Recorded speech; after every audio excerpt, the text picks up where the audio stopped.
Estamos em direto, Nuno, podes começar. Estamos em direto, pá. Depois daqui de alguns percalços, pá, completamente o facto de eu ser novato nestas transmissões, portanto, a todos os que esperaram este pequeno compasso de espera, nós estamos aqui há cerca de 15 minutos com muita ajuda, mas mesmo assim a azelice é minha e eu é que não consegui, mas finalmente parece que temos aqui tudo já preparado e pronto. Eu agradeço a vossa paciência. Antes de mais, sejam muito bem-vindos aqui ao nosso webinar, o primeiro que estamos a fazer e o primeiro que eu estou a fazer.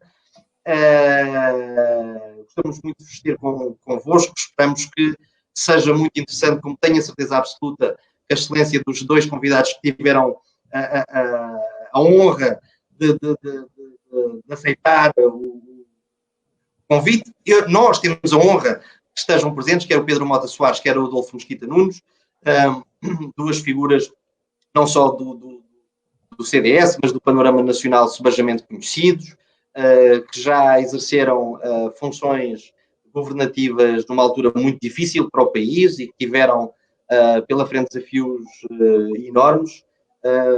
O Pedro Mota Soares, no âmbito de algo que esperemos que se consiga mitigar e que vai ser, de certeza, alguma crise, esperemos que seja breve, e com o qual nós nos vamos deparar enquanto país, e que será necessário termos aqui abordagens relativamente às questões sociais, da solidariedade e como é que vamos ultrapassar isso. A experiência que o Pedro Mota Soares teve durante um período muito difícil certamente nos poderá ajudar a olhar para o que podemos vir a atravessar com os olhos de uma experiência que foi de alguma forma traumática para o país, porque tinha que ser, tínhamos que atravessar. Felizmente atravessámos-la bem.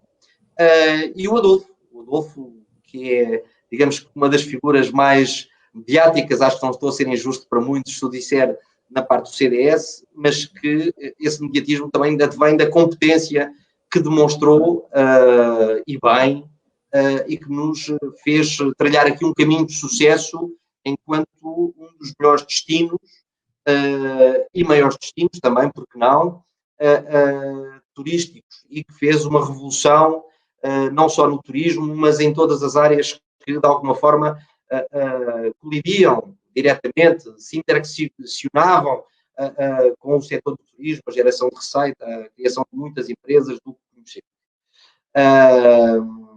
Obrigado, Adolfo, e obrigado, Pedro, por terem aceito este desafio para estarmos aqui um bocadinho à conversa e percebermos o que é que vocês acham sobre estas várias vertentes e, por último, algo que é transversal às duas áreas que falámos anterior, que é a economia. E que eu acho que nunca se fala tanto de economia quando atravessamos um mau período económico.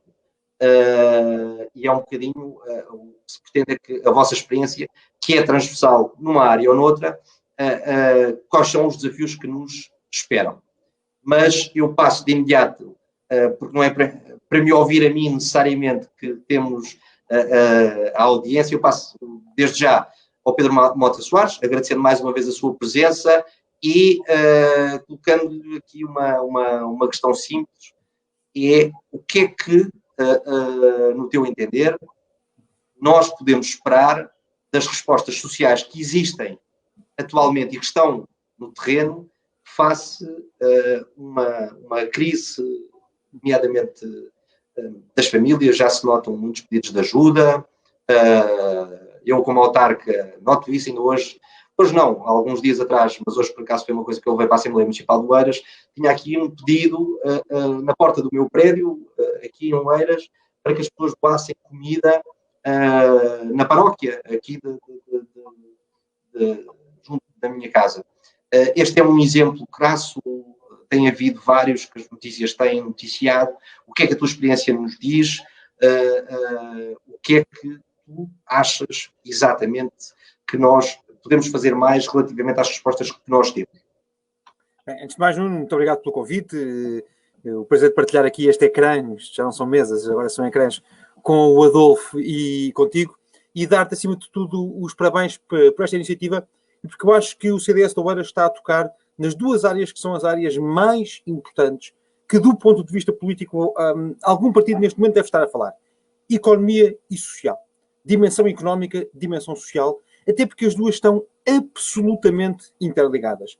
Nós não podemos recuperar de uma crise económica se tivermos um lastro social. Se a coesão social do país quebrar, se as desigualdades aumentarem ainda mais, se de repente passarmos a ter um país que está partido do ponto de vista social, isso será terrível para a recuperação económica e todos nós já percebemos que, olhando para os dados do primeiro trimestre, tivemos uma grande queda do produto no primeiro trimestre. No primeiro trimestre, ainda por cima, esta pandemia só afetou uma pequena parte. O segundo trimestre será um segundo trimestre muito negativo e, portanto, quando nós olhamos para a totalidade do ano, temos de nos preparar para termos um ano economicamente mau e todos nós sabemos que, num ano economicamente mau, o primeiro reflexo e o reflexo mais duro é sempre o reflexo do ponto de vista social. Foi por isso que eu, há cerca de quase 2 meses, escrevi um artigo dizendo exatamente isto. É preciso que Portugal prepare, neste momento, um programa de emergência social. Um programa de emergência é muito mais do que um programa de estabilidade. Um programa de estabilidade, eu ainda me lembro, nos tempos em que andava mais ativo na política, é algo que se entrega em Bruxelas, que um Estado-membro, que Portugal entrega em Bruxelas. Ora, isso é muito importante e a dimensão europeia é muito importante, mas neste momento o mais relevante é tratar dos portugueses, tratar das empresas portuguesas, tratar dos trabalhadores em Portugal e tratar, acima de tudo, das muitas pessoas que vão ser diretamente atingidas por esta crise. E isso implica ter um programa de emergência social. Um programa de emergência social que seja focado nas pessoas, isto é, que olhe, que tenha a capacidade de identificar muito bem quem é que são os públicos-alvos que vão sofrer mais diretamente com esta crise, e tu já tocaste aí num ponto que eu acho que é muito relevante, que são as pessoas ao nosso lado. São pessoas que, se calhar, estavam na classe média, famílias com filhos, que de repente ficaram sem emprego, de repente perderam muito rendimento, não têm reservas, não têm poupanças e são confrontadas pela primeira vez com um fenómeno de exclusão. Então estamos a falar de um novo fenómeno de dificuldade e de pobreza e um programa que, acima de tudo, seja muito focado em medidas muito concretas. E isso implica nós termos a capacidade de identificar neste momento quem é que está a sofrer mais, quem é que está a passar mais dificuldades. Acho que à cabeça há muitas famílias, casais com filhos, que perderam o emprego e estão numa situação muito difícil, mas nós não podemos ser insensíveis hoje à situação dos mais idosos. Pessoas que têm consumos de saúde muito elevados. Pessoas que estão hoje crescentemente a ser isoladas e até isoladas socialmente. Pessoas que estão hoje a atravessar um momento muito difícil e, em alguns casos mesmo, com abandono e que nós, enquanto sociedade, não podemos deixar ficar para trás. Uma sociedade que é uma sociedade de valores, estruturada em valores, não pode abandonar os mais frágeis, não pode abandonar aqueles que mais precisam. E eu sei que numa crise como estas, o primeiro embate é muitas vezes sobre a classe média, o primeiro embate é muitas vezes sobre as pessoas que estão mais fragilizadas num determinado momento e é sobre esses que nós temos de olhar. Mas também temos de olhar para outros fenómenos de pobreza mais resiliente, pobreza que existe e que sempre existiu, mas também públicos que são sempre mais afetados. Estou a pensar, por exemplo, no caso das pessoas com deficiência que, num tempo de crise, são muito afetadas. E como é que nós temos de construir este programa de emergência social? Temos de ter a capacidade de, primeiro, ouvir quem está no terreno, apoiar quem já está no terreno. Tu davas o exemplo das paróquias, num apelo que a tua paróquia fazia para que as pessoas pudessem doar alimentos aos outros.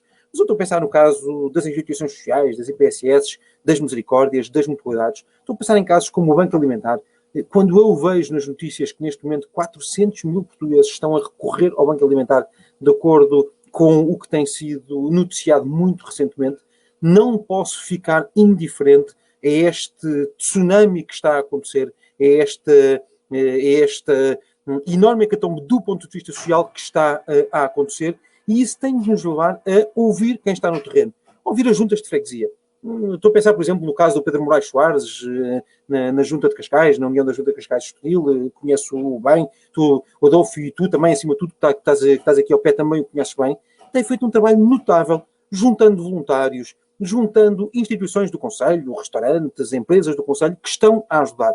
O Pedro está a fazer isto certamente com a Câmara de Cascais, mas muito desenquadrado do ponto de vista nacional. Neste momento, os dirigentes nacionais, o governo, têm de ter a capacidade de juntar essas instituições que eu estava a falar, juntas, câmaras municipais, Banco Alimentar, IPSS, Misericórdias, mutualidades, porque eles são, de facto, quem está hoje na primeira das primeiras linhas. Estou a pensar em muitos casos que surgiram, e bem espontaneamente da sociedade, de voluntários. Há um caso aqui entre Cascais e Oeiras que está a correr francamente bem e que, nesse sentido, também devia ser dinamizado. Uma pessoa que o Adolfo também conhece, que é o Nuno Botelho, é um enorme fotojornalista e que se lembrou de criar uma caixa solidária, uma caixa em que as pessoas deixam o que podem e que quem precisa vai lá e levanta aquilo que precisa. Iniciativas como estas fazem todo o sentido e deviam ter uma rede nacional, deviam ter um programa nacional que pudesse juntar tudo isto. Isto não implica, mal seria, criar novas estruturas. Isto não implica criar uma unidade de missão, não implica criar um gabinete, não implica ir contratar pessoas para gerir burocracia. Não. Implica juntar quem hoje está no terreno, juntar quem entra efetivamente na ajuda direta às pessoas, quer do ponto de vista institucional, quer do ponto de vista pessoal do voluntariado, não gastar na burocracia, pelo contrário, cortar na burocracia, ter um simplex muito grande do ponto de vista social, que permita que o dinheiro que o Estado ponha nesta matéria não seja para alimentar estruturas, não seja para alimentar a burocracia, mas seja sim para chegar às pessoas que mais precisam, seja sim para chegar aos portugueses. Nós tivemos de fazer, numa determinada altura, um programa de emergência social e a mim custa muito, no espaço de uma década, no espaço desta geração, ter, infelizmente, Portugal a ser confrontado com um outro programa de emergência social. Mas vale mais a pena nós assumirmos com frontalidade os riscos e as dificuldades do que, de alguma forma, tentarmos minorar essas dificuldades, porque isso leva-nos a que nós não tenhamos ação. Eu pensei aqui num conjunto de medidas que acho que podem ser úteis, que podem ser muito interessantes, mas não quero muito coisar. Acima de tudo, também quero ouvir o Adolfo, porque eu sei que um dos grandes impactos económicos que vai acontecer e que vai ter uma repercussão social é exatamente na dimensão do emprego, e o setor do turismo é um dos setores que mais tem empregado nos últimos tempos em Portugal, nos últimos anos. O Adolfo esteve ligado a uma recuperação muito importante, a uma recuperação estratégica do turismo em Portugal. Isso tem sido um dos motores do emprego em Portugal, e eu sou daqueles que fico sempre mais contente quando os números do emprego estão mais baixos do que quando os números do emprego estão mais altos.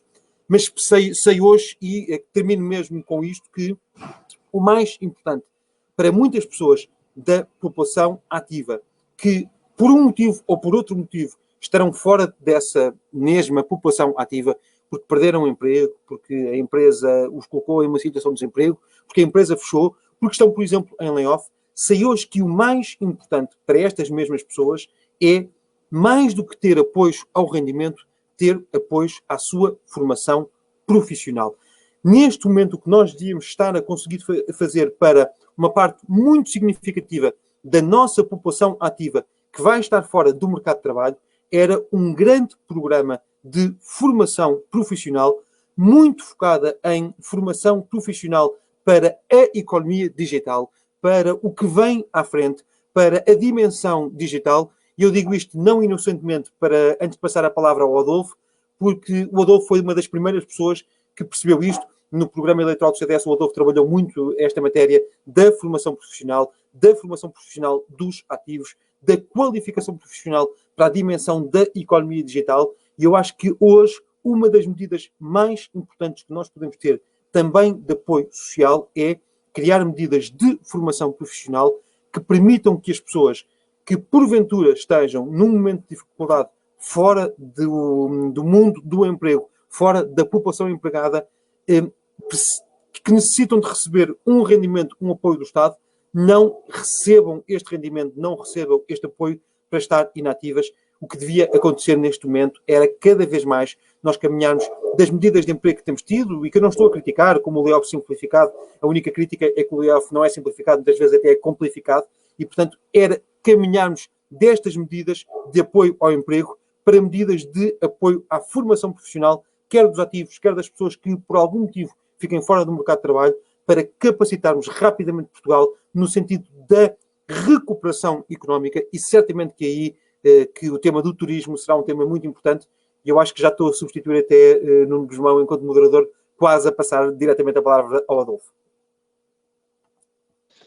Não substituis nada, complementas e fazes ao fim e ao cabo que eu perca menos tempo e faça perder menos tempo a quem nos assiste, para poder enquadrar exatamente esta situação ao Adolfo. Adolfo, o turismo. E agora? Bem, em primeiro lugar, boa noite a todos, boa noite aos dois, em primeiro lugar, e a todas as pessoas que nos estão a ver e que nos estão a mandar mensagens. Obrigado pelo convite para se falar de turismo, porque eu acho que o CDS tem histórico nesta matéria. Só houve 2 ministros do turismo em Portugal, um exclusivamente do turismo, que foi o Telmo Correia, e um do comércio e turismo, que foi o Basílio Horta. E o CDS teve depois 3 secretários de Estado do Turismo, eu fui o último deles, e portanto nós temos história no setor do turismo, e acho que faz sentido, sendo o principal setor exportador, um dos principais setores empregadores, e correspondendo a mais de 10% do PIB, pois, entretanto, as teses, a doutrina divide sobre se são 10, são 12, mas enfim, tendo uma percentagem muito significativa do PIB, é preciso ter uma atenção especial para o setor do turismo. Mais que não fosse porque ele é muito importante para as exportações, para o crescimento e para o emprego. Só por causa disto já merece uma atenção especial. Mas merece uma atenção especial para além disto, porque é o setor que vai ser dos últimos a ser desconfinado e provavelmente só vai poder retomar com algum vigor muito tempo depois do desconfinamento. Isto é o último setor a ser desconfinado porque as fronteiras continuam fechadas, porque os voos continuam a não ser no número que eram, porque as lotações dos sítios estão limitadas, porque há menor circulação de pessoas. Portanto, o seu desconfinamento vai ser dos últimos, e mesmo depois do desconfinamento ser feito, do desconfinamento ser total, nós vamos estar dependentes de 2 coisas. Em primeiro lugar, dos desconfinamentos dos nossos mercados emissores, ou seja, se, por exemplo, os nossos principais mercados emissores é o Reino Unido, a Alemanha, Espanha, França, se estes mercados estiverem confinados, nós podemos abrir as nossas fronteiras à vontade, que essas pessoas não podem vir para cá, não é? Portanto, nós não só estamos dependentes das estratégias de desconfinamento desses países, como também vamos estar dependentes dos problemas de percepção que as pessoas têm sobre a segurança de viajar. E é normal que o cabaz de consumo turístico das pessoas se altere. Da mesma maneira que nós vamos fazer uma pressão muito grande, e ainda bem, para que os portugueses passem férias cá dentro e possam ajudar o nosso setor do turismo, também os outros países vão fazer exatamente o mesmo. O que significa que a maior parte dos nossos mercados emissores, os seus cidadãos, também vão estar a ser pressionados pelos seus países para não virem para Portugal e para ficarem lá. Portanto, é um setor, em primeiro lugar, essencial para a nossa economia. 2, e por isso merece atenção especial. 2, merece atenção especial porquê? Porque vai ser dos últimos a conseguir ter uma retoma. E vai ser dos últimos a ter uma retoma, não porque falhe, não porque as suas empresas não sejam boas, não porque não haja capacidade instalada, mas porque há decisões dos Estados alheias ao setor privado, portanto, alheias às empresas, que determinam que o turismo não se possa fazer. Isto é, a crise que as empresas do setor do turismo estão e vão viver, não é porque elas, algumas delas será, mas não é porque elas investiram mal, porque elas se endividaram, porque elas fizeram escolhas erradas, porque puseram os ovos todos no mesmo cesto. Não, é porque tudo estava a correr normalmente e há uma pandemia e sobre ela há decisões dos Estados que determinam que a atividade turística pare. E sobre as decisões é preciso olhar para a sua proporcionalidade. Não é? Nós temos pessoas que podem andar em transportes públicos, mas não podem estar na praia. As pessoas podem estar fechadas no avião, mas não podem estar num teatro.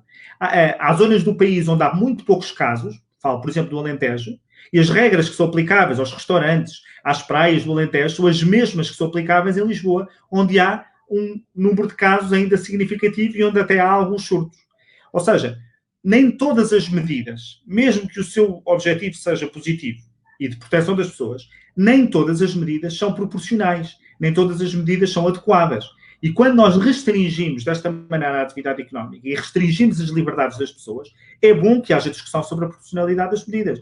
Nem que seja para, no fim, concordarmos com elas. Mas custa-me entender que os restaurantes do Alentejo, onde não há casos, estejam sujeitos ao mesmo tipo de regras e de restrições que restaurantes em sítios onde há casos e onde continua a existir crescimento do número de casos. Portanto, para dizer que as empresas do setor do turismo estão a precisar de uma atenção, não porque falharam, mas porque há um contexto específico em que há decisões estaduais que interferem com a sua capacidade e com a sua possibilidade de fazer negócios. O que é que nós podemos fazer a partir daqui? Há aqui 4 aspectos que eu acho que seriam essenciais e que deviam corporizar uma estratégia específica para o setor do turismo de que eu ainda não ouvi falar, pelo menos deste governo. Em primeiro lugar, é como é que nós podemos preparar o destino. Não é? Temos de preparar o destino, quer com campanhas de promoção, quer com a preparação do espaço público, para ele ser percepcionado como um destino seguro do ponto de vista sanitário. E por isso, há campanhas que estão a ser feitas pelo Turismo de Portugal, e bem, tem que ser um esforço que tem que ser desenvolvido com todos os agentes privados do setor, porque aquilo que nós temos de comunicar desta vez não é apenas que somos o melhor destino turístico do mundo, mas que somos também o destino sanitariamente mais seguro do mundo. Isto implica coisas muito prosaicas, só para vos dar um exemplo, que aquilo que os hotéis hoje mostrem no Booking, quando mostram fotografias sobre os seus hotéis, já não será só o quarto, mas mostrar os empregados, provavelmente, com luvas e com máscaras para dar sensação de segurança, que o álcool gel vai ser fornecido gratuitamente aos hóspedes. Até vai a este ponto prosaico para mostrar que é um destino que está preparado. Para as empresas, aquilo que tem sido dito às empresas é endividem-se, recorram às linhas de crédito. Com 2 problemas. Um deles é que as linhas de crédito não estão a funcionar, com uma exceção. Com exceção da linha de crédito do Turismo de Portugal, que está a funcionar, e é isso que me dizem todos os agentes do setor do turismo, mas é para microcrédito, as linhas de crédito não estão a funcionar. E os números são assustadores. A percentagem de empresas que pediu, mas ainda não recebeu, é muito grande. E nós não temos propriamente tempo a perder nesta matéria. E, por outro lado, o endividamento não é propriamente a melhor opção num setor que pode ficar numa crise durante mais do que meros meses. Não é? E, portanto, teria sido preferível que, neste segundo eixo de trabalho, que se estivessem a fazer outras coisas como isenção de impostos, quadro fiscal atrativo para investimento estrangeiro ou nacional nesta área, suspender a cobrança de quaisquer taxas que estejam a incidir sobre este setor, acabar com as execuções de dívidas do Estado a estas empresas, não sujeitar estas empresas a pedir ajuda a dívidas que possam ter e que tenham incorrido nos últimos tempos, porque muitas delas incorreram para poder investir, dar benefícios fiscais aos cobradores, aos credores privados para que não cobrem dívidas neste setor e, portanto, ter um conjunto de medidas que sejam não só dar crédito, mas dar liquidez imediata às empresas. Porque as empresas do setor do turismo, tirando grandes grupos hoteleiros que estão razoavelmente capitalizados, até porque passaram por anos muito positivos, é muito feito de muito pequenas empresas. Foi o setor que salvou muita gente do desemprego.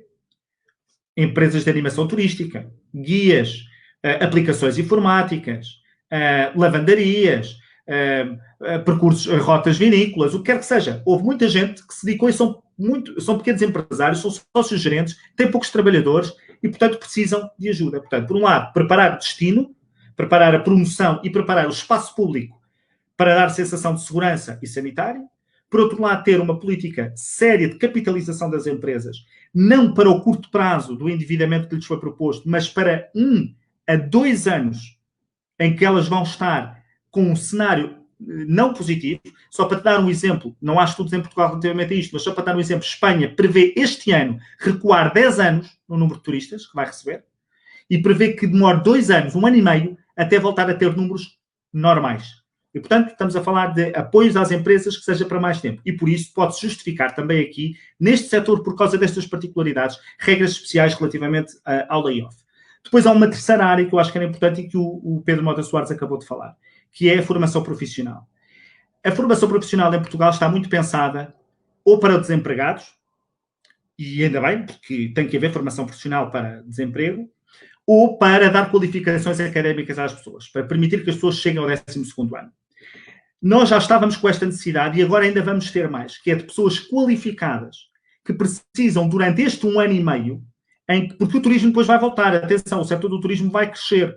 Tudo indica que uma vez superado este problema de liberdade de circulação e uma vez vencido o problema de percepção, o turismo vai crescer por razões demográficas e económicas, não vale a pena estar nisto, mas é uma área que vai crescer. E, portanto, nós precisamos de dar formação a estas pessoas para, durante este tempo, poderem, com algum apoio, estarem ao mesmo tempo que estão em pousio ou a trabalhar a meio gás, poderem estar a requalificar-se para os desafios que o setor do turismo enfrenta, como qualquer outro setor de atividade. E a formação profissional em Portugal está muito desatualizada. Nós, de facto, apresentámos várias propostas nessa matéria, era positivo que elas fossem recuperadas, porque se justifica, sobretudo para este setor, que é um setor que já estava a precisar de mão de obra qualificada. E depois, por fim, um último eixo que parece essencial, depois termino, é deixarmos de olhar para o setor do turismo só como hotelaria, restauração e agências de viagens. Já não seria pouco, como é evidente, isto é muito importante, mas isto para responder a algumas críticas que eu tenho ouvido dizer que Portugal não devia ter apostado tanto no turismo e agora isso é a responsabilidade. No fundo, se não tivéssemos apostado tanto no turismo, não estaríamos desta maneira. O país não apostou propriamente no turismo. Quem apostou no turismo foram os empresários. Há procura, há oportunidade, vou buscar dinheiro, vou lutar, vou crescer, vou subir na vida. É isto que aconteceu. Ninguém, não foi o Adolfo, não foi o Pedro Passos Coelho, não foi o Paulo Portas, não foi ninguém que disse agora vamos todos para o turismo. Pelo contrário. Nós criámos condições para que viessem mais turistas, mas depois foram os empresários que apostaram. Mas isto permitiu a muita gente arranjar emprego. Por exemplo, licenciados em História ou licenciados em Matemáticas, provavelmente arranjaram saída profissional no turismo. Uns porque fizeram empresas de animação turística com visitas e guias, outros que são matemáticos e fizeram aplicações ou sistemas de gestão de reserva para hotéis ou mecanismos de preços, de tabulação de preços dinâmicos para companhias aéreas, o que quer que seja. Portanto, estas pessoas, este ecossistema empreendedor, é um ecossistema que esteve a trabalhar para o turismo, mas pode ser redirecionado para as outras áreas do setor, para outras áreas que careçam de pessoas. Matemáticos são precisos, cientistas são precisos, gestores são precisos. Portanto, é preciso também dentro, não só da área de formação profissional, mas dentro do ecossistema empreendedor, que esteve muito focado no turismo, perceber que áreas, nomeadamente, provavelmente na área da saúde, é que podem ser úteis para redirecionar parte desta mão de obra e parte destes cérebros para outras atividades. Tinha muitas coisas para dizer, mas já queimei os meus 15 minutos e, portanto, agora podemos continuar a conversa e responder a algumas perguntas que possam surgir. Muito bem. Eu ainda andava aqui à procura como é que eu punha aqui o micro novamente. Eu peço que me perdoem todos os que nos veem, mas pronto. Eu acho que também já me desculpei o suficiente por esta noite pelo lapso logo inicial e agora este do microfone. Eu gostava só de colocar, antes de passarmos aqui, já vi que temos aqui bastantes perguntas, uma que eu não sei se depois se alguém vai querer responder ou não, mas há aqui uma questão que eu gostava de ouvir a vossa opinião, até porque entra também nestas duas questões e que talvez seja algo que venha a ser necessário num curto espaço de tempo. Dependemos muito também do que será a recuperação, e o Adolfo falou agora da questão da recuperação dos nossos mercados que nos visitavam em termos turísticos. Há dois outros mercados que eu confesso que também me preocupa, que é um por razões familiares que estou próximo, que é o brasileiro, e que era um mercado de alguma forma forte, com alto valor acrescentado de quem gastava muito dinheiro, e outro que estávamos a dar aqui passos fortes, que era um mercado norte-americano. Começava-se a notar já aqui a vinda de muitos turistas norte-americanos e alguns canadianos até. A minha questão passa um bocadinho por isto. Nós tivemos no governo de 2011 a 2015. Lógico que se a crise for duradoura, porque poderá ser duradoura nestes países que são, à partida, nossos potenciais mercados emissores de turismo para Portugal, o que é que nós podemos fazer? E esta questão pode ser respondida pelo Adolfo, mas embora o Pedro Mota Soares não esteja inibido, também, se quiser dizer alguma coisa sobre isto, vendo o ponto em que nós estávamos em 2011, 2012, eu creio que tu assumiste a secretaria em 2012, Adolfo, corrijo-me se eu estiver errado. Vendo o ponto em que nós estávamos nessa fase e provavelmente o ponto zero em que nós estamos neste momento, se tivesses responsabilidades como tinhas na altura, o que é que tu apostarias para que Portugal pudesse ser novamente um destino turístico e, neste caso, confiável sanitariamente? Porque eu acho que o grande problema aqui será não só as ligações aéreas, ainda hoje tivemos algumas questões relativamente à TAP e possivelmente vamos ter outras que têm impacto necessariamente nisto, nomeadamente no mercado sul-americano. Como nós sabemos, a TAP era a principal companhia a transportar passageiros da América do Sul para a Europa e para Portugal em concreto. O que é que a experiência, digamos que aterradora, de um país em bancarrota, a ter que começar a saber reinventar-se para criar emprego, para retirar tantas pessoas da condição onde a crise os colocou, o que é que essa crise nos pode ter feito aprender para que agora consigamos responder mais rápido? E a mesma questão, mas noutra área, para o Pedro, o que é que exatamente o ponto em que nós estávamos socialmente e as estratégias tiveram que ser desenvolvidas podem ser aproveitadas para, aprendendo com isso, não começarmos novamente do zero, porque às tantas parece que chegámos aqui a 2019 e não sabemos muito bem o que nos esperar. Ou seja, eu acho que encontramos aqui um pouco, talvez esteja a antecipar um bocadinho, eu espero estar profundamente errado naquilo que estou a dizer, mas estamos aqui um bocadinho a antecipar uma crise. E eu acho que isso é bom, que nós possamos trabalhar aqui em antecipar uma potencial crise que venha, o que significa que vamos estar mais bem preparados para o desafio que ela mesma encerra. Se calhar o LP pode... Muito obrigado, e Adolfo também. Eu começo só por dizer uma coisa que é o seguinte. Há uma grande diferença na crise de 2011 para a crise que acontece hoje. A crise de 2011 foi uma crise assimétrica. A crise das dívidas soberanas não bateu da mesma forma em todos os Estados-membros da União Europeia ou em todos os Estados do mundo. Foi, de facto, uma crise global, toda a gente sofreu, mas sofreu de formas diferentes. E esta crise, nesse sentido, é uma crise que começa por ser uma crise simétrica, é uma crise que é muito igual para todos. Todos os países andam a ver o que é que os outros ao lado estavam a fazer, como é que reagiram, os que reagiram bem, os que reagiram mal, os que reagiram pessimamente. Falavas há pouco do Brasil e dos Estados Unidos. Nesse sentido, eu percebo que a lógica é uma lógica diferente. Agora, o choque que a crise vai criar é ele próprio um choque assimétrico.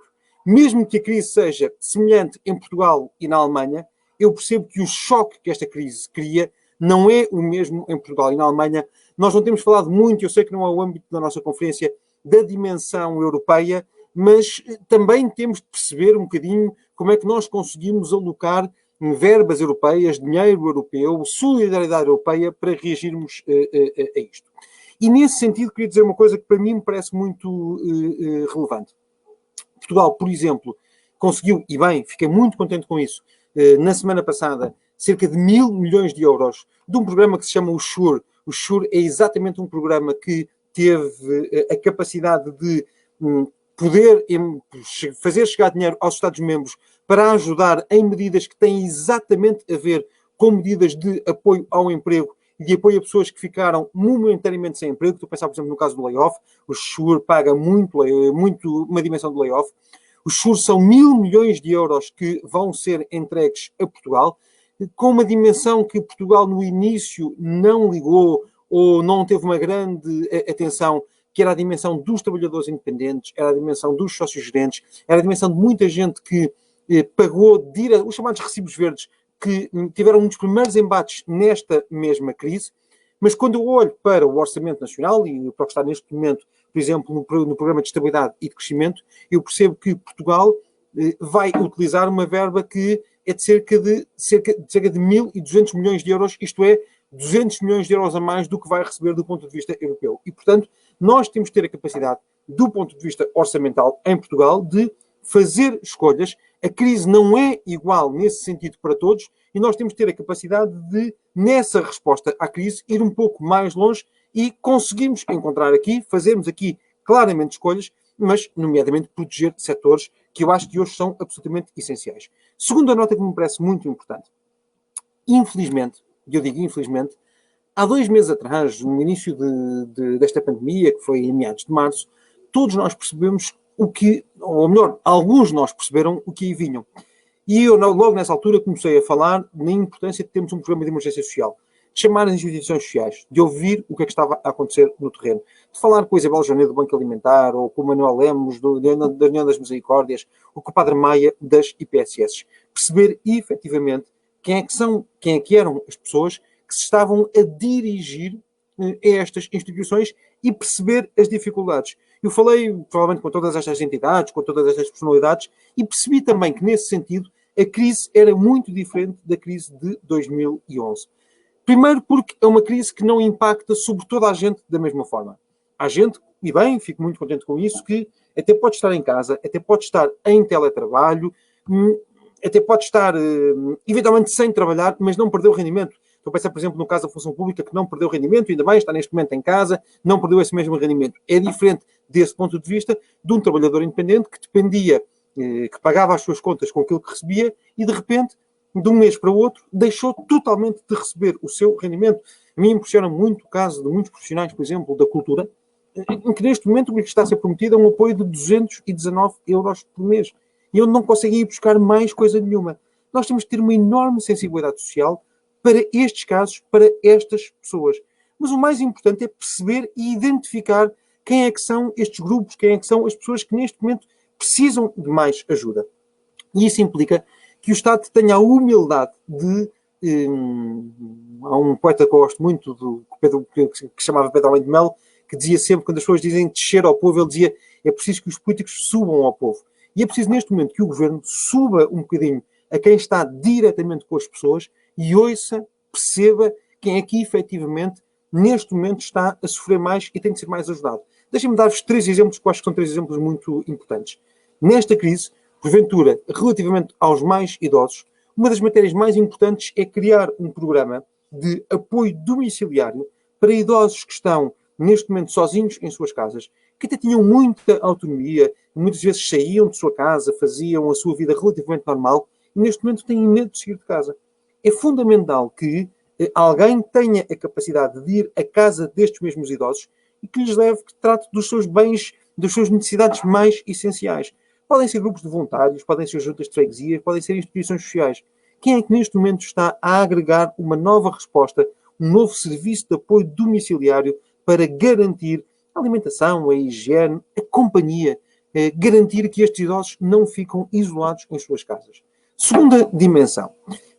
Portugal recebe, e bem, e eu trabalho muito nessa matéria, e com a Associação Cristas, é importante até lembrar isso, recebe muitas verbas, por exemplo, de um fundo europeu, que é o Fundo de Emergência de Apoio aos Mais Carenciados, que serve exatamente para poder fazer chegar alimentos aos bancos alimentares, mas também poder fazer chegar alimentos de assistência alimentar às chamadas cantinas sociais. Eu sei que antigamente, quando nós dizíamos este termo cantina social, levantava-se logo um coro de críticas. Minha surpresa, vi a Catarina Martins, no fim de semana passado, elogiar as cantinas sociais em Lisboa, só porque um vereador do Bloco de Esquerda, pelos vistos, neste momento defende cantinas sociais. As cantinas sociais não são uma questão ideológica, são uma questão de dar uma resposta de primeira necessidade, uma das primeiras necessidades das famílias que, de repente, se veem confrontados com um problema de carência alimentar. E, portanto, para mim, a questão das cantinas sociais não devia ser uma questão de disputa ideológica. Devia ser uma questão de olharmos para as pessoas, para as suas necessidades, termos essa sensibilidade de poder encontrar a forma de minorar um sofrimento de uma família. E, portanto, neste momento, nós já devíamos estar, há 2 meses, a esta parte, a reestruturar esta mesma resposta, percebendo que muitas famílias vão precisar, efetivamente, de apoios como estes e de respostas como estas. Mas também, só para terminar, quero muito também ouvir aqui a resposta do Rodolfo na dimensão do turismo. É uma matéria também que me preocupa muito, porque cria muito emprego. Mas, só para terminar, a Segurança Social tem uma linha que é uma linha de apoio social muito importante, que é a linha 114. É uma linha que, tradicionalmente, e bem, servia para dar um apoio social muito direto aos casos de maior exclusão. Estou a pensar naqueles casos, infelizmente, da pobreza muito resiliente, e muitas vezes associada a problemas de doença mental, muitas vezes associada a problemas de dependência, e, portanto, que qualquer presidente de junta conhece. Mas, neste momento, nós não devíamos estar a capacitar, do ponto de vista do Estado, de ter uma resposta de dimensão social para muitas pessoas que estão, por exemplo, isoladas. Para muitas famílias que nem sabem, efetivamente, se tiverem uma dificuldade do ponto de vista alimentar, onde é que se vão dirigir. Nós estamos a falar de fenómenos novos. Nós não estamos a falar de fenómenos de pobreza que passa muitas vezes de geração em geração e que Portugal, infelizmente, mesmo em democracia, ainda não teve a capacidade de quebrar. Estamos a falar de classe média, pai e mãe trabalhadores com filhos a cargo, em que de repente os dois, ao mesmo tempo, se veem numa situação de layoff, um foi para o desemprego e a expectativa do outro é também ir para o desemprego, e se precisarem de uma ajuda, muitas vezes nem sabem onde é que se vão dirigir. Não se vão dirigir, se calhar, à porta do Governo, nem ao Ministério da Segurança Social. Mais rapidamente vão a uma junta de freguesia, mais rapidamente vão a uma ligação social, mais rapidamente ligam de forma anónima, garantindo esse mesmo anonimato a uma linha do Estado que os possa ajudar e que possa agregar as respostas. E, infelizmente, eu acho que nós perdemos 2 meses a preparar uma resposta, a preparar a capacidade de respondermos ao que hoje já estamos a viver. E, nesse sentido, isso a mim angustia muito. Angustia-me neste sentido, que é perceber o que é que está a acontecer, a onda que está a ser criada e não haver uma capacidade forte de reação. Isto é muito pela economia, mas é, acima de tudo, também pela dimensão social. Se nós não conseguirmos ajudar hoje estas pessoas, qualquer recuperação futura é muito mais difícil, porque a fratura social é muito evidente.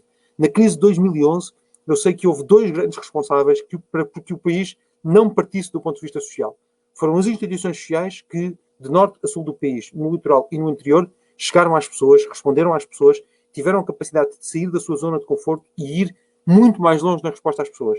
Mas foi também um clima de paz social com os parceiros sociais, paz social com, nesse sentido, os parceiros mais relevantes, em que toda a gente percebeu que era preciso encontrar respostas. Neste momento, nós ainda estamos a viver um clima de paz social. Se não reagimos muito rapidamente, temo muito que no futuro, com uma crise económica que tem sempre uma repercussão social, essa paz social possa ser quebrada, e isso é provavelmente o pior fator para não nos permitir ter uma recuperação mais rápida na nossa economia. Eu gostava de reforçar aqui uma coisa que o Pedro da Soares estava a dizer. Podes mandar a própria e eu trato por o Adolfo.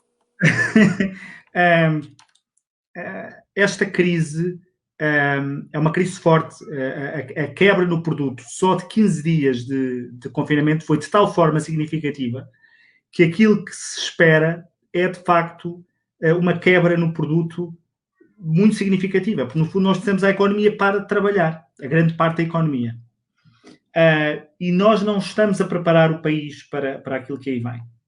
Nem sequer se discute uma estratégia de retoma da economia. Estamos quase sempre a discutir como se fosse só uma espécie de um paliativo, ou como se, uma vez desconfinado o país, as coisas retomassem. E isso não vai acontecer. E o que é a raiz desta crise? E depois eu vou à questão do turismo, porque ela é a mesma. Qual é a raiz desta crise? A raiz desta crise é que nós dissemos, por motivos que são válidos, dissemos às empresas, parem de produzir. Parem de criar riqueza. Ora, nunca aconteceu uma coisa destas, do ponto de vista tão geral. Uma coisa é tu mandares parar uma determinada atividade porque aconteceu uma circunstância especial. Agora, que grande parte do mundo civilizado, numa economia global, tenha dito, parem de produzir riqueza, tu tens como causa da crise não uma falha de mercado, não endividamento, não problemas das economias dos países, que também há, mas tens um foco que é mandaste parar as empresas. E, portanto, toda a tua atenção, do ponto de vista de retoma da economia, deve ser ajudar estas empresas que tu mandaste parar a aguentar este embate e a poderem retomar. É por isso que, neste caso, falarmos da parte das empresas é essencial, porque são elas que mantêm e criam emprego. Sem prejuízo de termos depois políticas de emergência social, como é evidente. E disto nós não estamos a ouvir falar. E vamos lá ver, isto é ideologicamente importante na política. Porque quando nós discutimos como é que pomos uma economia a funcionar, nós não dizemos a mesma coisa que um Partido Socialista. A direita não diz a mesma coisa que a esquerda. O que é normal e é legítimo. E é assim que se fazem os debates. E, portanto, ou nós apresentamos um programa de retoma da economia, ou acabamos com a vitória daqueles que, mais à esquerda, querem mudar o modelo e tornar uma economia mais estatizada. Vou pegar agora no exemplo da área do turismo, que é a questão da TAP. Eu ouvi o ministro Pedro Nuno Santos dizer que a TAP tinha que ser do povo. Bom, mas se a TAP é para ser do povo, então que dê uma ação a cada português e o povo decide o que é que cada um deles faz com a TAP.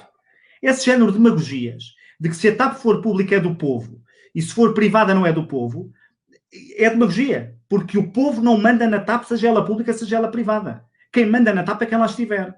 E, portanto, se é para dar a TAP ao povo, faz capitalismo popular. Dispersa-se o capital e dá-se aos portugueses, cada um fica com a sua cota à parte. E depois os portugueses decidem o que é que fazem com a TAP. Uns venderão, outros não venderão. Mas sobre a TAP, que é um ator importante do nosso turismo, nós não temos ainda sequer dados para perceber o que é preciso fazer. Porque há um de 3 cenários. Um cenário é dizerem que a TAP é uma empresa perfeitamente viável, está perfeitamente viável e foi apenas esta crise, esta suspensão que determinou uma necessidade de ajuda. E, portanto, uma vez corrigida a situação desta necessidade de ajuda, uma vez desconfinada, uma vez começando a voar outra vez, a situação resolve-se. Isto é um cenário. Há um outro cenário, número 2, que é dizer o seguinte. A empresa já tinha sérios problemas de viabilidade. Esta crise veio reforçar esses problemas de viabilidade. Mas a empresa é viável se fizer um conjunto de reestruturações. Bom, então que se diga que reestruturação é essa, quanto é que custa e em que é que ela consiste. E coisa que o governo não quererá dizer, porque muitas das vezes reestruturações implica ter os sindicatos à perna. Terceira hipótese é dizer-se que a empresa não é viável, ponto. Não é viável agora, não é viável com uma reestruturação, que foi uma coisa quase parecida com o que o ministro disse, que vamos falar de despejar dinheiro e mesmo assim não vai chegar. Bom, sem estes cenários, não é possível tomar uma posição sobre a TAP. Não é possível tomar seriamente uma posição sobre a TAP. E sobre a TAP ainda dizer mais 2 coisas. A opção não é entre nacionalizar ou privatizar. Há muitas outras opções dentro destas, aliás. Até se pode ter uma nacionalização temporária para depois dispersar o capital em bolsa a seguir. Se for uma coisa temporária. Portanto, há mais hipóteses. Mas reforçar algo que, pelo visto, ninguém diz, é que estamos hoje a falar de nacionalização da TAP. Foi uma empresa que este governo disse que tinha acabado de nacionalizar quando lá chegou. Então, este governo disse que nacionalizou a TAP. Que reverteu a privatização que nós fizemos. E, portanto, a TAP era do povo, a TAP era do Estado, agora é que era. E agora dizem que vão nacionalizar a TAP. Então fizeram o pior dos negócios possíveis, que é ter setor privado, sem o Estado a mandar, mas com o Estado a ter o capital, e ninguém os responsabiliza por esta opção. E, aliás, Nuno, tu até podes ser eventualmente sensível a isto. Para a retoma da nossa economia, a TAP é com certeza relevante, porque o transporte aéreo também o é, mas há outras empresas públicas de transportes que se calhar estão a precisar de apoio, como dos transportes públicos, como a CP. E, portanto, depois é preciso fazer, dentro daquilo que são as várias empresas que o Estado tem, e que são essenciais para os transportes, para a mobilidade das pessoas, onde é que o dinheiro é melhor gasto. Porque há uma coisa que eu não tenho dúvidas. Se nós formos um extraordinário destino turístico, como somos e continuarmos a ser, é possível viver com outras companhias aéreas cá. E podes concessionar serviços públicos e ter missão de serviço público com empresas do setor privado. Portanto, acho que era importante, sobre esta discussão, termos noção, sequer da retoma da economia, quer na área do turismo, que há espaço para ter propostas políticas distintas, porque nós pensamos de forma distinta. Só para responder mais concretamente à tua pergunta sobre o que é que era prioritário. Enfim, eu disse há pouco o que é que eu achava que devia estar a ser feito. O que tem de necessariamente ser feito, e nós nunca veremos com rigor se está a ser feito ou não, porque é assim que as coisas se passam, e foi assim que também as deixámos feitas, é criar percepção nas pessoas de que o país é um caso de sucesso. E, portanto, pode até fazermos alguma confusão a nós, portugueses, que achamos que o governo podia estar muito melhor e que podia ter lidado muito melhor com isso, mas é extraordinariamente positivo para Portugal, do ponto de vista do destino turístico, que lá fora se diga que Portugal é um caso de sucesso, que quase não há casos, que temos uma enorme capacidade de resiliência e de resposta, porque isso é essencial no mercado, ou num setor de atividade, que vive de percepções. E, portanto, quando hoje, enfim, já estão a sair, o que significa que o turismo de Portugal está a trabalhar bem, notícias nos principais mercados a dizer aos turistas desses mercados, sem que a mensagem seja explícita, mas mensagem a dizer Portugal é um destino seguro, está a correr tudo bem, isso ajuda, porque o essencial no destino é o destino existir, é ele ser bom. E isso ninguém destruiu. Nós não tivemos provavelmente um terremoto que destruiu o essencial do nosso destino. Portanto, o bom do destino está cá. Assim que pudermos ter ligações aéreas, os turistas podem chegar. Portanto, o que é preciso resolver é o problema de percepção. E isso eu espero que o governo esteja a fazer, porque sem isso nós nunca vamos conseguir ter o crescimento que estávamos a ter, que foi também tido com boas campanhas de promoção. Obrigado, Adolfo. Deixa-me só dar-te aqui só uma nota. Eu tenho algumas dúvidas. Esse é um dos meus maiores receios relativamente à TAP, ou ao facto, não necessariamente da TAP, mas de não termos uma companhia de bandeira. É que, face ao vizinho que nós temos, e é o que é, que nós passamos a ser muito mais, de alguma forma, periféricos do que possamos ser. E acaba por haver mais uma centralidade em Madrid que hoje não, até março, até ao início de março, não acontecia. Essa é a minha grande reticência relativamente ao facto de nós termos uma companhia de bandeira ou uma companhia de capitais nacionais que faça com que a Costela ou outro que for seja ainda que a uma dimensão mais reduzida, um hub de entrada na Europa. Eu vou dar-te uma ideia. O Panamá, da América Central, por incrível que pareça, tem um hub extraordinário que serve a Colômbia e todos os outros países ali na zona. Portanto, e o Panamá é uma coisa extraordinária, porque ninguém diria que na cidade do Panamá se poderia construir ou, digamos que, centralizar um hub. A minha questão é tão simples quanto esta. Os espanhóis são um vizinho poderoso e o meu receio relativamente a isso, embora sem certezas, como é lógico, é que nós possamos passar a ser mais periféricos e a questão é que acho que às vezes vai aqui uma questão mais de orgulho nacional que eu acho que há que manter. Eu gostar-me-ia muito que nós passássemos a ter que ir para determinadas ligações, ou a maioria delas, algumas já acontece, diga-se, tivéssemos que ir a Madrid para apanhar um avião. Só isso. Eu consigo perceber isso, mas só chamar aqui a atenção de duas coisas. Eu estava a falar da TAP agora do ponto de vista turístico. O nosso maior destino turístico é o Algarve. Se fores falar com os agentes do setor do turismo do Algarve, a percepção que te vão dizer sobre a TAP não é boa. Provavelmente encontrarás lá maiores defensores da alienação da TAP do que a Lisboa. E é o nosso maior destino turístico. O Porto também se queixa sistematicamente de serem relegados. Portanto, não é certo que teres uma empresa ou que está em dívida, e depois se a empresa, se o Estado não tem capacidade de gerir, se não há fundos, se não há dinheiro, então essa periferia vai sempre surgir. E esse é um desafio que os destinos têm. Portugal é um hub. e tem todas as condições para continuar a ser. Mas, do ponto de vista do desenvolvimento tecnológico da aviação, os hubs tenderão a ser menos necessários do que são hoje. Porque como os aviões vão poder estar a curto prazo, ou médio prazo, mais tempo no ar, e portanto já não precisam de fazer escalas, os hubs vão perder a importância. E nós temos de manter a nossa estratégia de centralizar na Lisboa, ou em Portugal, mas nós, para isso, não precisamos necessariamente de uma companhia pública. Eu não estou a dizer o que é que se deve fazer à TAP, porque a primeira coisa que eu disse é que não há informações. Quando eu estava no governo, tinha informações, sabia. Neste momento não estou e nem me as estão a dar. Acha que é importante dizer que nós precisamos de companhias aéreas que voem para Portugal e que cumpram relativamente às nossas regiões autónomas e relativamente às comunidades obrigações de serviço público.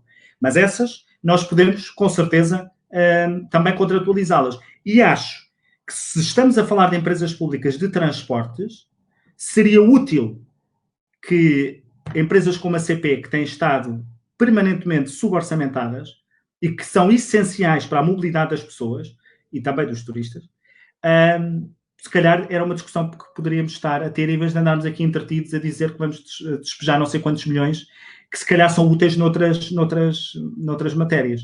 Tudo para não fazer aqui um gostinho ideológico ao ministro que agora disse que quer nacionalizar. Muito bem. Vamos aqui às perguntas. Vocês veem as perguntas? Desculpem estar-vos a perguntar isto de uma forma muito frontal, mas é que eu às tantas não percebo se veem as perguntas ou não. Ou sou eu que vejo as perguntas? Não, eu estou a conseguir ver as perguntas, se calhar não todas, porque há umas que passam um bocadinho mais rapidamente. Mas... Epa, eu sou muito pela lei e pela ordem, mas se quiserem interferir, eu convosco não faço questão, e se já tem, porque eu não tenho, as perguntas teria que estar aqui a lê-las, mas se alguém tiver, Pedro ou Adolfo... Eu aproveitei, entretanto, e consegui responder diretamente à Susana, que trabalha no IPSS, e consegui mesmo entrar no Facebook e consegui-lhe responder diretamente. Este novo modelo tem também um bocadinho essa vantagem. Nós temos estado aqui acho que chegamos quase às 200 pessoas e, portanto, é uma coisa espantosa como é que, de repente, numa circunstância nova para todos nós e em que toda a gente se adaptou muito rapidamente. Eu ontem estive na Assembleia Municipal de Cascais, tu estiveste hoje na Assembleia Municipal de Oeiras. Hoje estou aqui com 150 pessoas ou 200 pessoas, é uma coisa espantosa. Amanhã também há uma conferência de Cascais, também com o tema do turismo e da economia. Portanto, nós que estamos em casa, torna-se um bocadinho mais fácil usar aqui estes mecanismos. Mas respondi aqui diretamente à Susana. Mas há aqui uma questão do João Almeida, do João Pinho de Almeida, que me pareceu relevante. Há muitos aqui também sobre a TAP, se calhar se o Adolfo conseguir, entanto, correr aqui também verá. Mas o João Almeida pergunta uma coisa que me pareceu muito relevante, que é muitas empresas de base industrial, que não pararam diretamente, só pararam se eventualmente tiveram um surto de Covid e, portanto, foram obrigados a parar, só pararam se, de repente, tiveram uma dificuldade porque deixaram de ter matérias-primas. O que é que lhes vai acontecer daqui para a frente? Eu acho que isto é mesmo muito relevante. Nós estamos, e bem, muito focados em muitos setores de atividade que pararam completamente. A restauração teve que parar e agora está a desconfinar e certamente que precisa de muitos apoios porque foi obrigada a parar. Mas um dos pontos que eu vos falava há pouco prende-se exatamente com isto. Olhando para o futuro, eu acho que há muitas empresas que vão ter uma enorme dificuldade do ponto de vista económico. Nós vivemos num mundo que é um mundo global. É um mundo que não vai deixar de ser global. E por ser tão global, é mais afetado também com dificuldades que vão acontecer noutros países. Portugal hoje exporta muito. Quando olho para o que está a acontecer em muitos dos nossos maiores mercados de exportação, Espanha, França, Alemanha, Reino Unido, que ainda por cima tem a questão do Brexit, Itália, percebo que, do ponto de vista económico, a nossa capacidade industrial vai ser muito afetada. Acho que era preciso pedalar um bocadinho mais, ir um bocadinho mais longe na capacidade que temos de ter de ajudar estas mesmas empresas. Por exemplo, desburocratizar as linhas de crédito hoje é absolutamente essencial. Eu até defendo pessoalmente que o Estado tem de olhar, como por exemplo outros Estados olharam, a Alemanha está a fazer isso, em parte a Espanha também está a fazer isso, mas nem me parece que seja um bom exemplo. Mas a Alemanha, por exemplo, está a fazer isso, a capacidade de capitalizar diretamente as empresas, mas também a capacidade de ajudar as empresas que têm postos de trabalho, que querem manter postos de trabalho, mas têm a noção que nesta conjuntura não o podem fazer.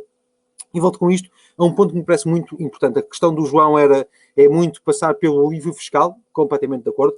Acho que neste momento medidas do ponto de vista fiscal que ajudem as empresas são muito importantes, mas têm de ser verdadeiras medidas de alívio fiscal. A mim choca muito olhar para o Programa de Estabilidade e Crescimento e perceber que quase 2/3 dos apoios que o Governo promete neste momento às empresas, e as empresas são fundamentais para manter emprego, para garantir postos de trabalho, são não medidas de apoio às empresas, mas moratórias.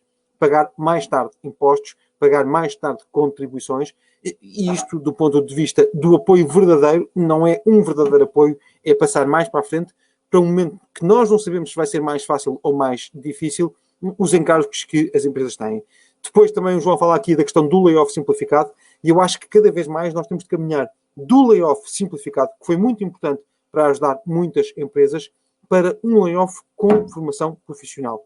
O que nós temos de ter a capacidade é garantir que um trabalhador que ou está no desemprego ou está em layoff não fica, do ponto de vista do que é a parte mais importante da nossa sociedade, inativo. Não fica numa situação em que não está a trabalhar. Eu acho que isso é o pior exemplo que nós podemos ter.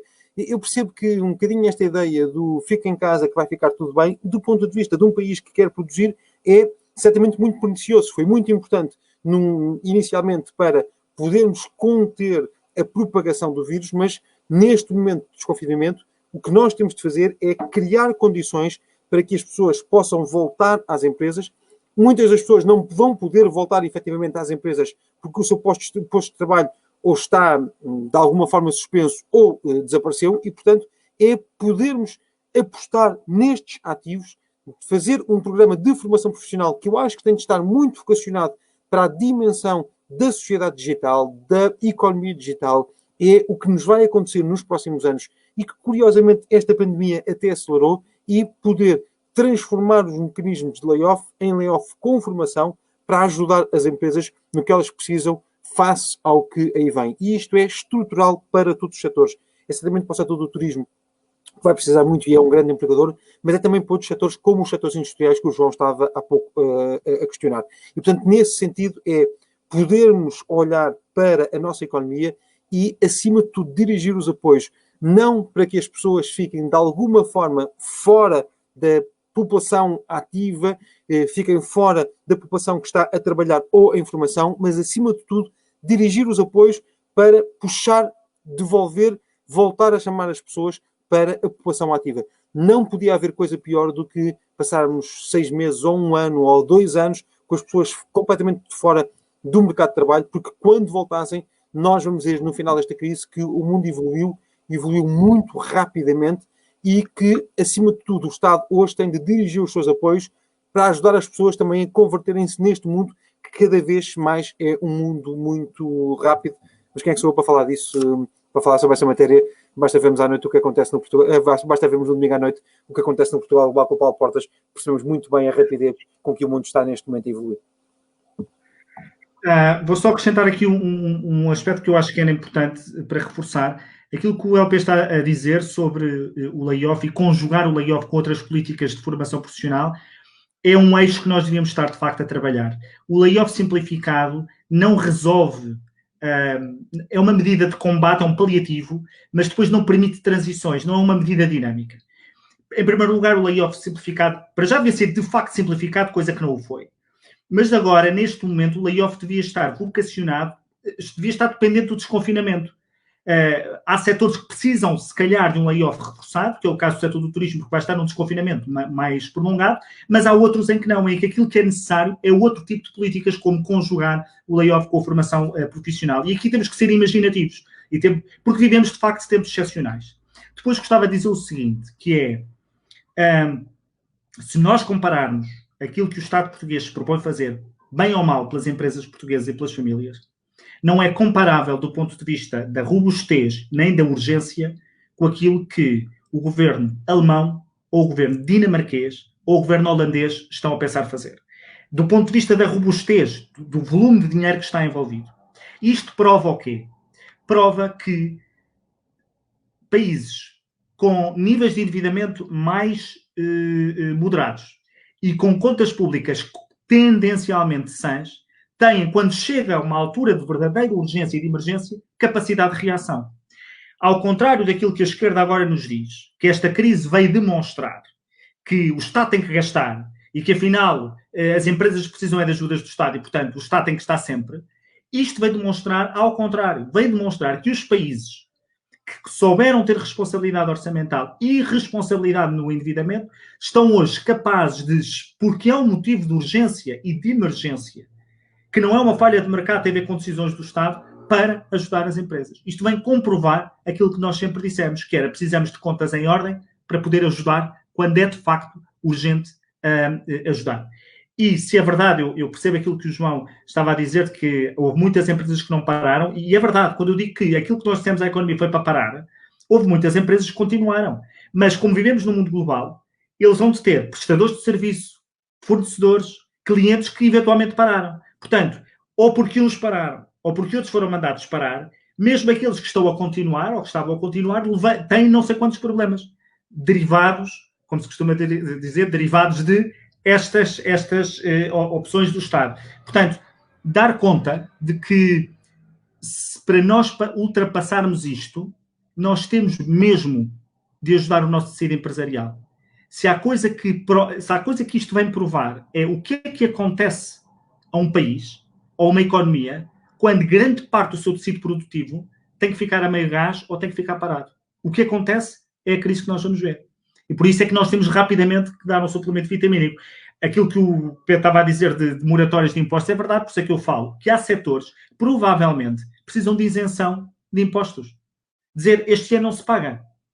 Quer dizer, nós estamos a dizer que este ano não há aulas presenciais, que este ano há não sei quantas regras que são completamente excepcionais, há fronteiras fechadas, as pessoas não podem ir à missa, as pessoas não podem sair de casa, ou seja, tudo medidas radicais. Então, porque é que o Estado prescindir de cobrar um imposto não pode ser admissível aqui?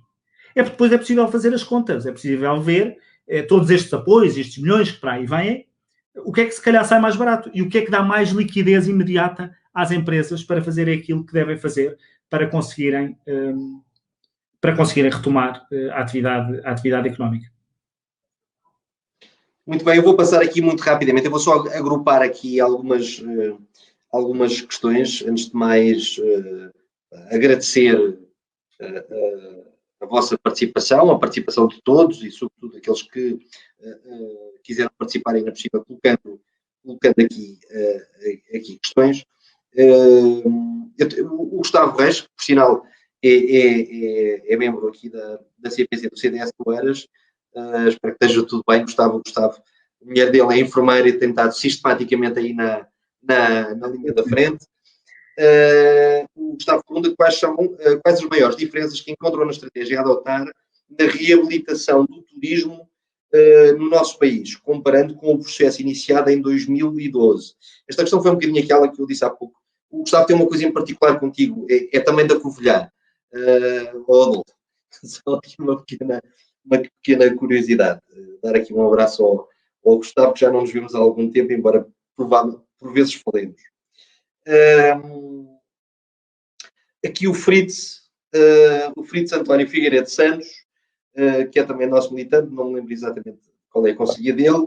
É de Castelo Branco. É de Castelo Branco, pá. Não será a altura para podermos pensar em não depender tanto do turismo? O José Ferreira, que é daqui do Eiras, pergunta, Adolfo, não terá o setor do turismo ter que alterar os seus padrões para um mercado interno? Os portugueses não irão ser os turistas estrangeiros. Os portugueses não irão ser os turistas estrangeiros que podem alugar casas a altos preços e quartos em hotéis de luxo. Será que os grandes empresários do turismo querem seguir este rumo e ajudar a nossa economia? Eu acho que este ano não lhes resta muita alternativa a não ser virarem-se para o mercado interno, mas pronto. A Sofia Pires Borges, um beijinho para a Sofia que nos acompanha e é sempre muito simpática. O turismo vai ser um dos setores mais difíceis de recuperar. Ela pergunta porque depende de muitos setores. Eu acho que o Adolfo, de alguma forma, já respondeu aqui relativamente a esta questão. porque é, efetivamente, em caso de desconfinamento, terá que ser necessariamente a última atividade aqui a desconfinar. A Anabela Rosa questiona aqui se valerá a pena começar a elaborar este verão. Ela criou uma micro e pequena empresa em março, creio eu. E se valerá a pena começar a elaborar este verão, dado que os pequenos passos no objetivo, dando pequenos passos no objetivo de implementar um turismo 4.0. Ok. É? Tá? Sim, temos aqui outras que eu acho que não são. Sim, isto tem muito a ver com o turismo, pois há a questão aqui da TAP, que foge um bocadinho, embora até tenha sido eu que tenha lançado aqui a questão. O João Rosa pergunta se não faria mais sentido privatizar de vez a TAP, a reestruturar a SATA enquanto companhia regional para cobrir o continente e ilhas. E por final temos aqui uma pergunta, traz aqui uma rasteira, mas e é dirigida aos dois, que diz, questiona se ambos os candidatos que se acham que faz sentido uma candidatura alternativa à direita a Marcelo Rebelo de Sousa e a André Ventura. Portanto, esta foi com aqui a ajuda que tive relativamente às perguntas que me passaram, que tinham sido feitas. Não sei se passou alguma, mas já são muitas. Ok. O micro é vosso. Já, isto, porque são muitas sobre turismo, mas começo já por essa última, que é para despachar já esse assunto. Acho que o CDS tem órgãos próprios, ele poderá, no momento em que a direção do partido entender, convocar o Conselho Nacional e levar esse tema a discutir, e eu darei a minha opinião relativamente a essa matéria. Às perguntas sobre turismo. O turismo interno é uma inevitabilidade neste momento, mas ele representa 40% do nosso turismo.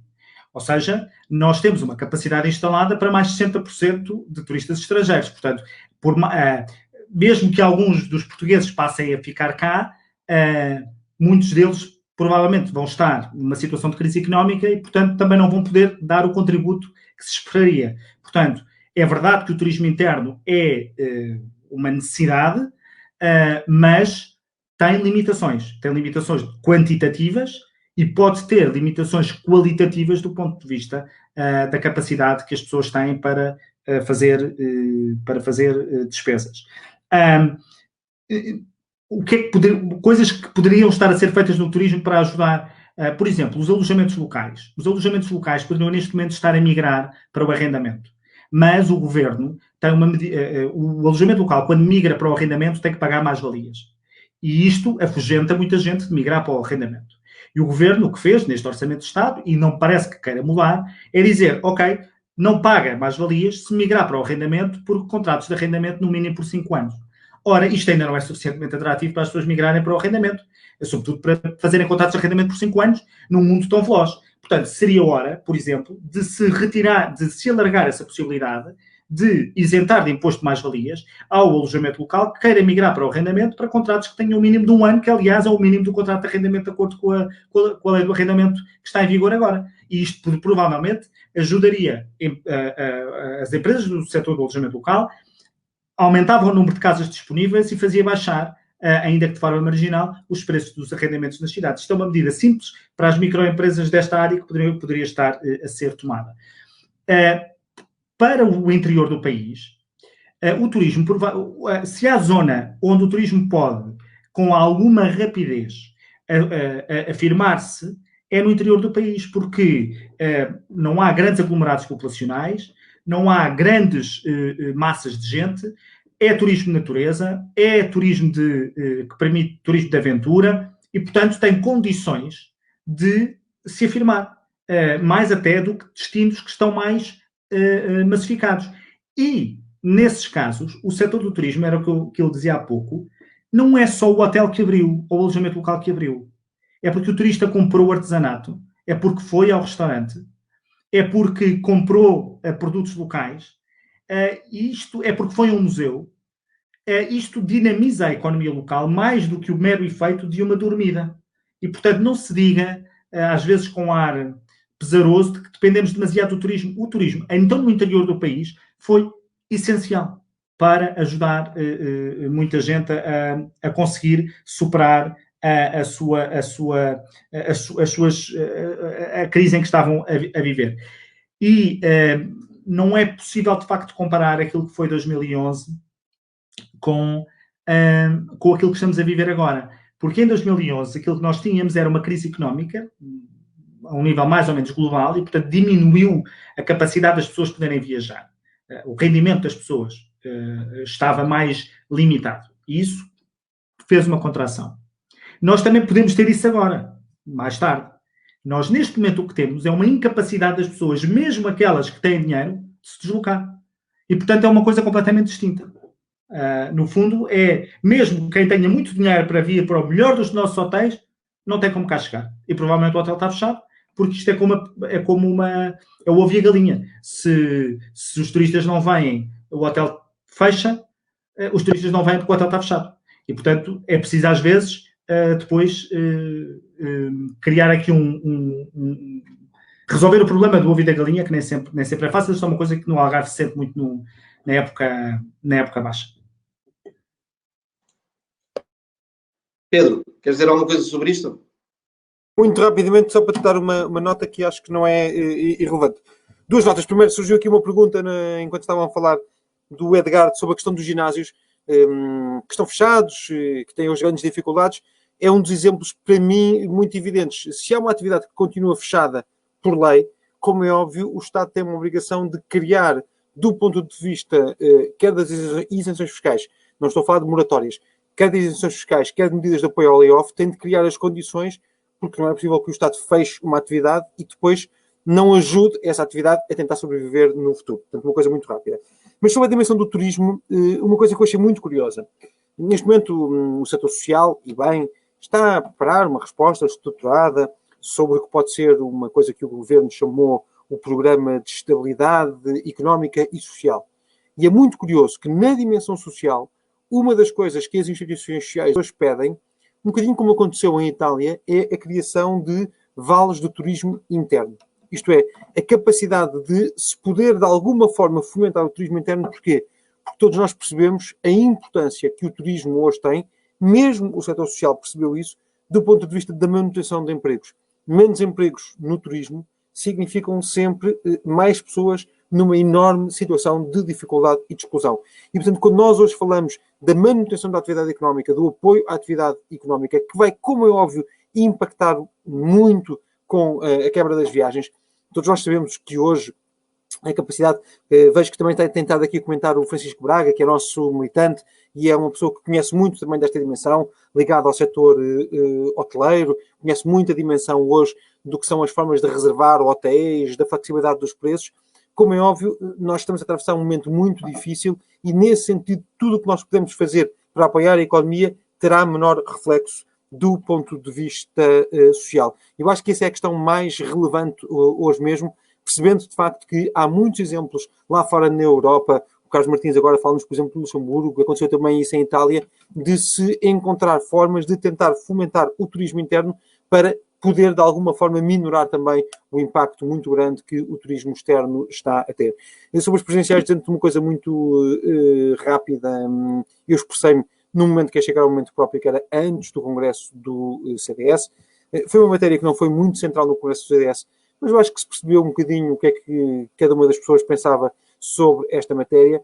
Acho que este é o momento também em que os militantes do CDS, os órgãos do CDS, terão de falar e terão de se expressar. Eu, enquanto militante ou ordeiro do meu partido, foi exatamente a expressão que o professor Adriano Moreira usou a propósito de umas eleições presidenciais há algum tempo atrás. Acho que o momento também é de cada um dos militantes do CDS fazer a avaliação do que foram os mandatos presidenciais e pronunciar-se em consonância antes que o CDS se pronuncie, como espero que venha a acontecer nos seus órgãos. E, portanto, acho que o momento é um momento um bocadinho interno de cada um poder dizer o que pensa. Eu já disse o que é que pensava sobre esta matéria. Acho que é normal que agora as pessoas também possam pensar e dizer um bocadinho o que é que acham sobre esta matéria, e que depois também um partido consiga, ouvindo os seus militantes, ouvindo as suas estruturas, ouvindo os seus dirigentes, possa tirar um bocadinho uma bissetriz de tudo isso. Muito bem. embora ninguém me tenha pedido a minha opinião, eu acho que as posições que tenho assumido relativamente à presidência da República também são claras, pelo menos daquilo que eu não quero. E pronto, mas isso a seu tempo, e teremos tempo de todos certamente para discutir isso, e eu aguardo com ansiedade que possamos fazer. Resta-me agradecer a todos os que nos viram e com meia-culpa de não ter começado isto às 10 da noite em ponto, como eu esperava que fosse. Temos começado 10 minutos depois, mesmo assim tivemos uma audiência, eu acho que extraordinária. Eu não estou muito habituado, nem muito familiarizado com estas questões. Isto transmitido numa página que tem pouco mais de 1000 seguidores, acho que teve aqui um público e um auditório vasto, e acho que foi entusiasmante e foi muito bom. E, sobretudo, foi muito entusiasmante a poder contar convosco e com a vossa visão, a vossa experiência e, de alguma forma, aquelas termos guidelines que nós vamos ter que caminhar a pouco e pouco, porque tudo isto é novo e esperemos, acima de tudo, que venha a passar muito rápido e que não seja tão mal como alguns têm antecipado. Esperemos que seja tudo pelo melhor. Adolfo, Pedro, muito obrigado. Obrigado por terem aceito o convite. Obrigado, Adolfo. Eu espero que nós voltemos. Gostava muito mais que fosse ao vivo, junto de nos pudéssemos estar todos juntos. Se assim não for, vamos aguardar mais alguns dias, mais algumas semanas. Se assim não for, esperemos voltar novamente a este formato com temas e protagonistas que sejam tão interessantes nestas ou noutras matérias como vocês os dois foram. Obrigado a todos. Eu despeço-me aqui, despeço-me de todos também e de todos os que tiveram aqui a paciência para nos acompanhar ao longo desta última hora e meia. Passou rápido, 1h30, agora é que eu estou a ver. Eu nem tinha tido bem esta noção e acho que respondemos às questões todas. Obrigado a todos. Boa noite. Muito obrigado pelo convite, Adolfo. Presidente, um abraço. Ao teu dispor sempre, Nuno. Um abraço grande. Um abraço, Pedro. Um abraço forte.